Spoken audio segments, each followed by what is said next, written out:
ഞാൻ doctor Varghese Punnoose, psychiatry മാനസികാരോഗ്യ വിഭാഗത്തിൻ്റെ പ്രൊഫസറാണ്. കോട്ടയം മെഡിക്കൽ കോളേജിലെ ഹെഡ് ഓഫ് ദി ഡിപ്പാർട്ട്മെൻറ്റായിട്ട് ജോലി ചെയ്യുന്നു. സാറ് ഈ ഒരു പ്രൊഫഷനിലേക്ക്, ഡോക്ടറിൻ്റെ പ്രൊഫഷനിലേക്ക് വരാനുണ്ടായ പ്രധാനപ്പെട്ട ഒരു കാരണം, അല്ലെങ്കിൽ സാറിൻ്റെ ഒരു പാഷൻ? സത്യസന്ധമായിട്ട് പറഞ്ഞു കഴിഞ്ഞാൽ എൻ്റെ വലിയ ഒരു പാഷനോടുകൂടി ഞാൻ സെലക്ട് ചെയ്ത ഒന്നുമല്ല മെഡിക്കൽ പ്രൊഫഷൻ. ഓണസ്റ്റായിട്ട് ഞാൻ അഡ്മിറ്റ് ചെയ്യാണ്. അന്ന് പ്രീഡിഗ്രി ആയിരുന്നു. പ്രീഡിഗ്രി കഴിഞ്ഞതിന് ശേഷം എൻ്റെ മനസ്സിലുണ്ടായിരുന്ന രണ്ടാഗ്രഹം, ഒന്ന് സിവിൽ സർവീസ്, മറ്റൊന്ന് ഇംഗ്ലീഷ് ലിറ്ററേച്ചർ. ഇത് രണ്ടും ആയിരുന്നു മനസ്സിലെ യഥാർത്ഥ ആഗ്രഹം. പക്ഷേ അന്നത്തെ പൊതുജനങ്ങളുടെയും നമ്മുടെ സമൂഹത്തിൻ്റെയും ഒക്കെ, ഞാനൊരു നാട്ടിൻപുറത്ത് ജനിച്ചു വളർന്ന ആളാണ്. അപ്പോൾ എല്ലാവരും പഠനത്തിലൊരു മികവുണ്ടായിരുന്നതുകൊണ്ട് സ്വാഭാവികമായിട്ടും ഡോക്ടറാകുമെന്ന് എല്ലാവരും പ്രതീക്ഷിച്ചു. അങ്ങനെ പോയി എൻട്രൻസ് എഴുതി കിട്ടിയതിനെ ഇഷ്ടപ്പെട്ട് കിട്ടിയെന്ന് ഞാൻ പറയുന്നില്ല. പക്ഷേ കിട്ടിയ ആ സ്പെഷ്യാലിറ്റി, ആ മെഡിക്കൽ പ്രൊഫഷനെ ഞാൻ ഇഷ്ടപ്പെട്ടു തുടങ്ങിയെന്ന് പറയുന്നതായിരിക്കും കുറച്ചുകൂടെ അതിൻ്റെ സത്യം. പിന്നെ ആദ്യത്തെ വർഷം തന്നെ ഞാൻ തിരിച്ചറിഞ്ഞു, എനിക്ക് സർജിക്കൽ സ്പെഷ്യാലിറ്റികളൊന്നും എനിക്ക് പറഞ്ഞിട്ടുള്ളതല്ല. കാരണം എനിക്കത് അനാറ്റമിയുടെ ഡിസെക്ഷനൊക്കെ ഞാൻ ഉഴപ്പിയൊന്നും ഞാൻ പറയുന്നില്ല, എങ്കിൽ പോലും എനിക്ക് അതിനോടൊന്നും ഒരു ആപ്റ്റിറ്റ്യൂഡ് ഇല്ല എന്നുള്ളത് ഞാൻ മനസ്സിലാക്കി. പക്ഷേ ഫിസിയോളജി എന്നെ വളരെ ആകർഷിച്ച ഒരു വിഷയമാണ്. അതിൽ തന്നെ നമ്മുടെ നെർവസ് സിസ്റ്റത്തിനെ പറ്റിയുള്ള പഠനങ്ങൾ എന്നെ താല്പര്യപ്പെടുത്തി. അപ്പോൾ അതുകൊണ്ട് തന്നെ പിന്നീട് ക്ലിനിക്കൽ സൈഡിലേക്ക് വന്നപ്പോഴും സൈക്യാട്രി, അന്ന് ചില ടീച്ചേഴ്സ്, ഇതിപ്പോൾ ഇവിടെ തന്നെ ഉണ്ടായിരുന്ന നമ്മുടെ John Mathai sir, O Ibrahim sir, Saibanisa madam, Praveen Lal sir, അങ്ങനെയൊക്കെ വളരെ മാതൃക ഉള്ള പല ടീച്ചേഴ്സ് ഉണ്ടായിരുന്നു. അപ്പോൾ ഈ സൈക്യാട്രി എന്ന് പറയുന്ന ഒരു വിഷയം മാനവികതയുമായിട്ട്, മെഡിക്കൽ സയൻസ് ഉണ്ട്, ഒരു ന്യൂറോ സയൻസ് ആണത്. ബേസിക്കലി അതൊരു മസ്തിഷ്ക ശാസ്ത്രമാണ്. പക്ഷേ അതിനപ്പുറമായിട്ട് ഒരുപാട് ഒരു ഹ്യൂമാനിറ്റേറിയൻ ആസ്പെക്ട്സ് ഉള്ള, മാനവികത ഉള്ള, സാമൂഹികമായ തലങ്ങളുള്ള ഒരു വിഷയം എന്നുള്ള രീതിയിൽ എനിക്ക് എൻ്റെ ഒരു ഇഷ്ടം സൈക്യാട്രിയോട് ഉണ്ടായി എന്നുള്ളതാണ് എൻ്റെ ഒരു വാസ്തവം. അതിപ്പോൾ ഇത്രയും കൊല്ലമായിട്ട് ഈ ഒരു മെഡിക്കൽ പ്രൊഫഷനുമായിട്ട് റിലേറ്റ് ചെയ്ത് നടക്കുന്ന ഒരാളാണ്. അപ്പോൾ ഇപ്പോഴത്തെ സാഹചര്യങ്ങൾ എല്ലാവർക്കും അറിയാവുന്നതാണ്. അപ്പോൾ കൂടുതൽ മാറി കഴിഞ്ഞ മെഡിക്കൽ സാഹചര്യങ്ങൾ ഇതെല്ലാം കണ്ടിട്ട് ഇപ്പോൾ സാറിന് ഈ മെഡിക്കൽ പ്രൊഫഷനുമായിട്ട് ബന്ധപ്പെട്ട് എന്താണ് തോന്നുന്നത്, ഫീൽ ചെയ്യുന്നത്?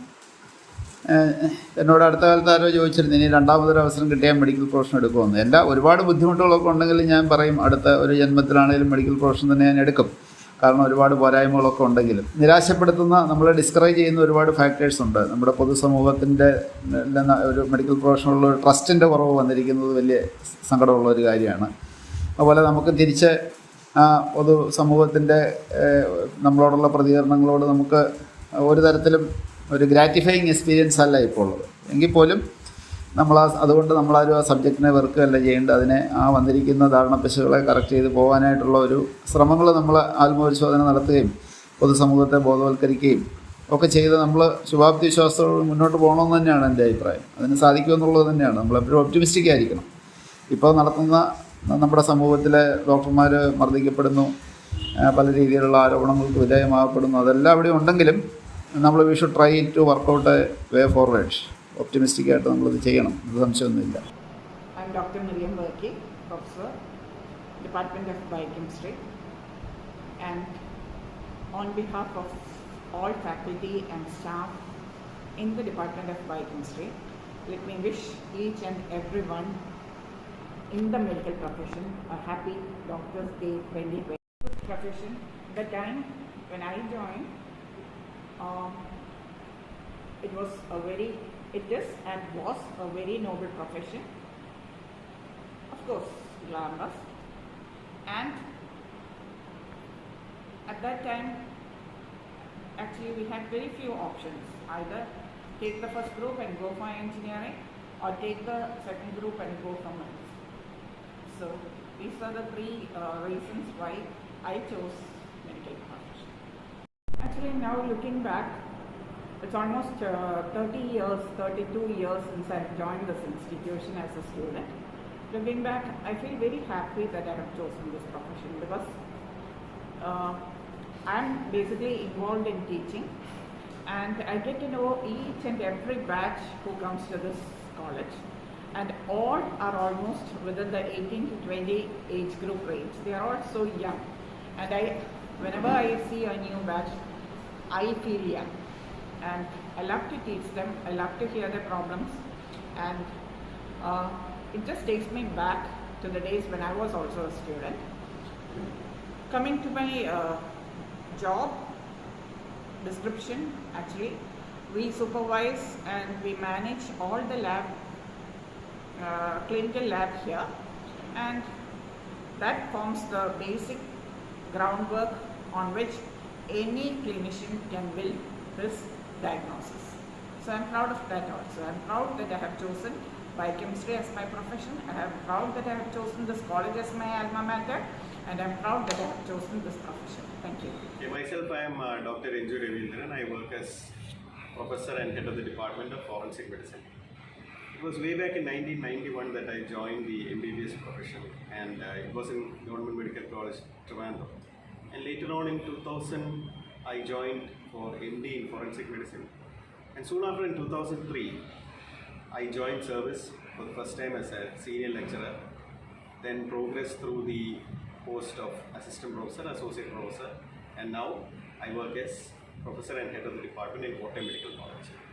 So if you ask me about my experience, what I would say is that being in medical education, most important or most significant aspect of your profession is that you not only work as a doctor, especially for me where I do postmortem examinations, autopsies and other medical legal work. The significant aspect is that whatever you do, you are actually doing it for the sake of students. So I would say that the most beneficial or the most rewarding part of my profession till now and even into the future is my interactions with the student community. Because without students, there is no medical college, there is no institution. So my personal experience is that the most beneficial, the most rewarding and the most nourishing influence being in medical education is not only working as a medical professional, but at the same time teaching students and bringing about a new generation of students who are ready to take on any medical problem in the world. If you examine the clinical scenario, or the medical scenario in fact, in Kerala and also in India as a whole, you will find that what used to be a very noble profession, or what used to be a very noble relationship between the doctor and patient has started deteriorating perhaps in the last 2 decades. Every now and then you come across in the media as well as in your personal experiences about numerous instances where doctors have been roughed up, they have been attacked, violently mobbed by the public for absolutely no reason of theirs. You must understand that medical field deals with biological individuals. No man is unique. Everybody, all people are built in a different way. If a drug is responsive to a particular person, it may not be the same case in another person. It may lead to an adverse reaction. So based on these biological variations, we can never predict the outcome of our medical interventions. Some people may be saved, some people they do not respond to your treatment. So if you look at that situation, if you keep in mind that situation, it becomes really difficult to practice medicine because you don't know what is going to happen. But what we as doctors can do is that we have to take necessary precautions. We have to be aware of the complications that can likely occur in any modality of treatment. And very importantly, it is very significant nowadays that you should be able to communicate very properly with your patients, take them into confidence, empathize with them, and at the same time maintain and keep accurate and legible records of whatever is going on between the doctor and the patient, which we call it as medical documentation. Now, we all know that in the last 2 or 3 months there has been a spate of incidents occurring where doctors have been really violently abused, not only in Kerala but also in many places across India. Now, a lot has to do with the mindset of the public also. The public has also to be aware of these, as I said earlier, these biological variations, about the differences in the response to treatment. And also, they should also be aware that doctors are working in high tension environments. It's not easy to manage a casualty in a busy hospital, especially in a medical college or in any other institution which caters to thousands of people in a particular area. So the public as well as the media, I think, should develop some sense of sensitivity towards doctors on the whole, and it's not going to be beneficial. Like if they try to be violent towards doctors, then it will only aggravate the situation, because on the one hand you see the public violently mobbing the doctors. That means that doctors will also become more and more defensive. So if you look at the whole situation, then you find that the type of treatment, the quality of treatment that patient expects is also going to come down. So it is high time that both the public as well as the media and all authorities and all stakeholders try to understand the peculiar position of the doctor, the difficulties faced by the doctor, the scenarios faced by the doctor, and try to understand these things and try to change their mindset as far as the medical profession is concerned. ചെറുപ്പകാലത്ത്, അതായത് നമുക്ക് അറിവ് വെച്ച കാലത്ത് തന്നെ ഇഷ്ടപ്പെട്ടിരുന്ന രണ്ട് Nobel പ്രൊഫഷനായിട്ട് ഞാൻ കരുതിയിരുന്ന രണ്ട് മേഖലകളായിരുന്നു ഈ ഡോക്ടറാകുക എന്നുള്ളതും അധ്യാപനവും. അപ്പം ആ രീതിയിൽ തന്നെയാണ് പഠിച്ചു വന്നത്. അത് MBBS ചേരുകയും ചെയ്തു. MBBS പഠനം കഴിഞ്ഞപ്പോൾ തന്നെ ഈ അധ്യാപനവും വൈദ്യവൃത്തിയും കൂടെ ഒരുമിച്ച് കൊണ്ടുപോകാൻ ഈ മെഡിക്കൽ എഡ്യൂക്കേഷൻ സർവീസിൽ ചേരുന്നതാണ് നല്ലതെന്ന് മനസ്സിലാക്കുകയും ഈ മെഡിക്കൽ ഹെൽത്ത് സർവീസ് വന്നിട്ട് പോലും അധ്യാപനം കൂടെ കൊണ്ടുപോകണമെന്ന് ആഗ്രഹിച്ചിട്ടാണ് മെഡിക്കൽ കോളേജ് സർവീസ്, അതായത് മെഡിക്കൽ എഡ്യൂക്കേഷൻ സർവീസിൽ ഞാൻ ജോയിൻ ചെയ്യുന്നത്. അന്ന് മുതൽ നമ്മൾ ഈ രണ്ട് ജോലി ഒരുമിച്ച് കൊണ്ടുപോയി വളരെ പാഷനോട് കൂടിയാണ് ഈ രണ്ട് പ്രവൃത്തിയും ചെയ്തുകൊണ്ടിരുന്നത്. ഇപ്പോൾ എനിക്ക് ഏകദേശം 32 വർഷത്തെ സർവീസുണ്ട്. ഈ സർവീസിനിടയ്ക്ക് വളരെ സന്തോഷകരമായിട്ടാണ് കുട്ടികളെ പഠിപ്പിക്കുകയും രോഗികളെ നോക്കുകയൊക്കെ ചെയ്തു പോകുന്നത്. പക്ഷേ ഇന്നിപ്പം തിരിഞ്ഞു നോക്കുമ്പോൾ എന്ത് ഫീൽ ചെയ്യുന്നു എന്ന് ചോദിച്ചാൽ കുറച്ച് നിരാശയും ദുഃഖവും ഈ അടുത്ത കാലത്തായിട്ടുണ്ട്. അതിൻ്റെ കാരണം മറ്റൊന്നുമല്ല, ഈ കഴിഞ്ഞ 1.5 വർഷമായിട്ട് നമ്മൾ എല്ലാവർക്കും അറിയുന്നത് പോലെ നമ്മളൊരു പാൻഡമിക്കിനെ അഭിമുഖീകരിച്ചുകൊണ്ടിരിക്കുകയാണ്. അപ്പോൾ നമ്മുടെ ഈ വിദ്യാഭ്യാസ മേഖലയിൽ നമ്മുടെ ഈ അധ്യാപന വൃത്തി വളരെയധികം മോശമായിക്കൊണ്ടിരിക്കുന്നു. നമുക്ക് ശരിയായ രീതിയിൽ ചെയ്യാൻ സാധിക്കുന്നില്ല. കാരണം കുട്ടികൾ ഓൺലൈനിലാണ് പഠിക്കുന്നത്. അപ്പം വൈദ്യവൃത്തിയെ സംബന്ധിച്ച് അത് ഓൺലൈനായിട്ടുള്ള പഠിത്തം അത്ര ശരിയായ രീതിയല്ല, പ്രായോഗികമല്ല. അവർ രോഗികളുടെ അടുത്ത് പോവുകയും അവരിൽ നിന്ന് കേട്ടും കണ്ടും അവരെ പരിചരിച്ചും അവരിൽ നിന്ന് കാര്യങ്ങൾ മനസ്സിലാക്കിയെടുക്കുകയും ഒക്കെ ചെയ്തിട്ടാണ് ഇത് ശരിയായ രീതിയിൽ പഠിക്കാൻ സാധിക്കുന്നത്. അപ്പോൾ ഈ ഓൺലൈൻ പഠനം ഇപ്പോൾ നടക്കുന്നുണ്ടെങ്കിൽ പോലും അത് ഒരു ശരിയായ പ്രായോഗികമായ രീതിയിൽ നടക്കുന്നു എന്ന് നമുക്ക് അഭിപ്രായമില്ല. രണ്ടാമത് ഈ അടിക്കടി ഉണ്ടാകുന്ന ഈ പരീക്ഷകൾ മാറ്റി വയ്ക്കുകയെല്ലാം ചെയ്തത് വളരെയധികം നമ്മുടെ മാൻ പവർ ഷോർട്ടേജ് ഉണ്ടാക്കിയിട്ടുണ്ട്. ഹൗസ് സർജൻസിൻ്റെയും ജൂനിയർ റെസിഡൻസ് ഡോക്ടർമാരുടെയും ഒക്കെ അഭാവം അതുണ്ടാക്കിയിട്ടുണ്ട്, ശരിയായ സമയത്ത് പരീക്ഷകളൊക്കെ നടക്കാത്തതുകൊണ്ട്. ഇപ്പം ഒന്നാമത് മാൻ പവർ വളരെയധികം ഷോർട്ടേജാണ് നമുക്ക്. അവർക്കൂട്ടത്തിൽ ഇതും കൂടി ആയപ്പോൾ അതും വളരെ മോശമായിട്ട് തന്നെ നമ്മളെ ബാധിക്കുകയുണ്ടായി.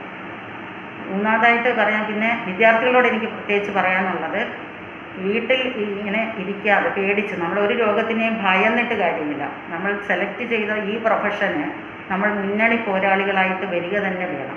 അപ്പോൾ നമ്മളെന്താ ചെയ്യുക, എല്ലാ സുരക്ഷാ മാനദണ്ഡങ്ങളും, നിലവിലുള്ള എല്ലാ സുരക്ഷാ മാനദണ്ഡങ്ങളും പാലിച്ചുകൊണ്ട് മുന്നണി പോരാളികളായിട്ട് മുന്നിലേക്ക് ഇറങ്ങി വന്ന് വിദ്യാഭ്യാസം ചെയ്യുകയും നമ്മളുടെ കൂടെ ഒത്ത് ഒരു സഹായമായി അനുവർത്തിക്കുകയും ചെയ്യണമെന്നുള്ളതാണ് എനിക്ക് വിദ്യാർത്ഥികളോട് പറയാനുള്ളത്. രണ്ടാമത്തെ ദുഃഖം എന്താണെന്ന് ചോദിച്ചാൽ നിങ്ങൾക്കറിയാം, ഇപ്പോൾ അടിക്കടി ഉണ്ടാകുന്ന ഈ ആരോഗ്യ പ്രവർത്തകരുള്ള നേരെയും ആശുപത്രികളുടെ നേരെയുള്ള ആക്രമണങ്ങൾ അത് കൂടി വർദ്ധിച്ചു വരികയാണ്. അതെനിക്ക് തോന്നുന്നത് നെഗറ്റീവ് വാർത്തകൾ മാത്രം കൂടുതലായി പ്രൊപ്പഗേറ്റ് ചെയ്യുന്ന മീഡിയയും അതിലൊരു പങ്ക് വഹിക്കുന്നുണ്ടെന്നാണ് എനിക്ക് മനസ്സിലാകുന്നത്. പണ്ടുണ്ടായിരുന്ന ഈ ഡോക്ടർ രോഗി ബന്ധം ഇപ്പോൾ വളരെയധികം ആ വിശ്വാസമൊക്കെ പോയി വളരെയധികം വഷളായിക്കൊണ്ടിരിക്കുന്നൊരു സാഹചര്യമാണ്. കാരണങ്ങൾ അതിന് പലതും ഉണ്ടാവാം. എങ്കിലും ഞാൻ മനസ്സിലാക്കുന്നത് അവർക്ക് അമിതമായ പ്രതീക്ഷയാണ് രോഗികളുടെ സൈഡിൽ നിന്നുള്ളത്.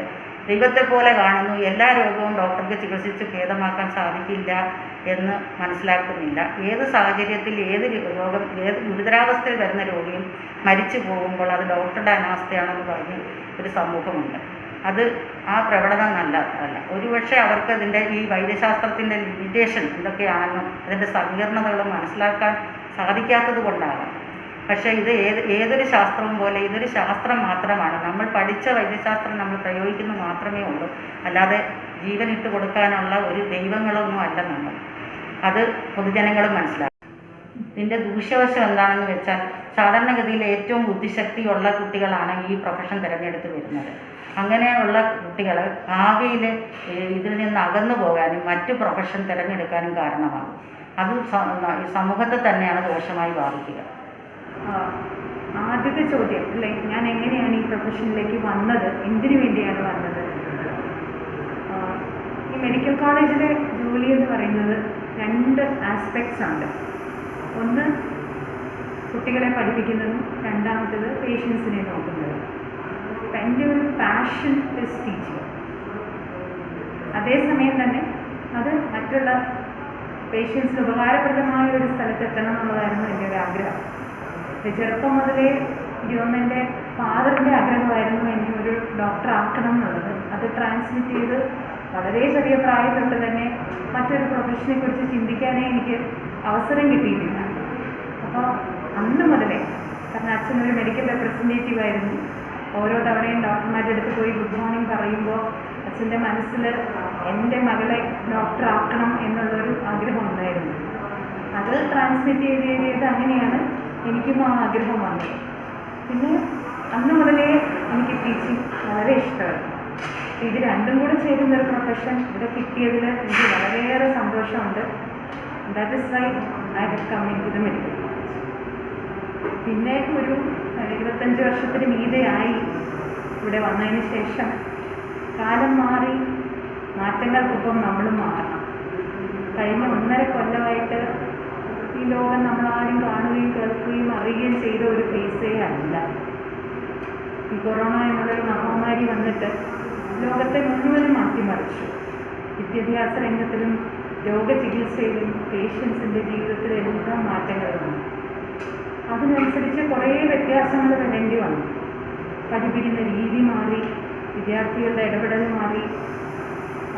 എനിക്ക് സന്തോഷമുണ്ടോ എന്ന് ചോദിച്ചാൽ as a teacher I am not satisfied. പിന്നെ രോഗി ശുശ്രൂഷ എന്ന് പറയുന്നത് നമ്മുടെ അടുത്ത് വരുന്ന രോഗികളെ നോക്കുക. അത് കൊറോണ ബാധിച്ചോ കൊറോണ ബാധിക്കാതെയോ മറ്റൊരു അസുഖമോ അത് നമ്മൾ ചികിത്സിക്കാൻ ബാധ്യസ്ഥരാണ്. എനിക്ക് നിങ്ങളോട് ഒരു മെസ്സേജ് തരാനുള്ളത്, ലോകം മുഴുവൻ കൊറോണയുടെ കീഴിലാണ്.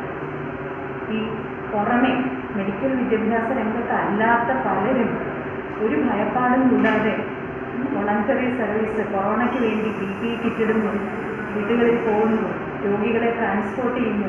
അങ്ങനെ വോളണ്ടറി സർവീസ് സാധാരണ ജനത ചെയ്യുമ്പോൾ ഒരു മെഡിക്കൽ വിദ്യാർത്ഥി എന്ന നിലയ്ക്ക് നിങ്ങൾ മാറി നിൽക്കരുത്.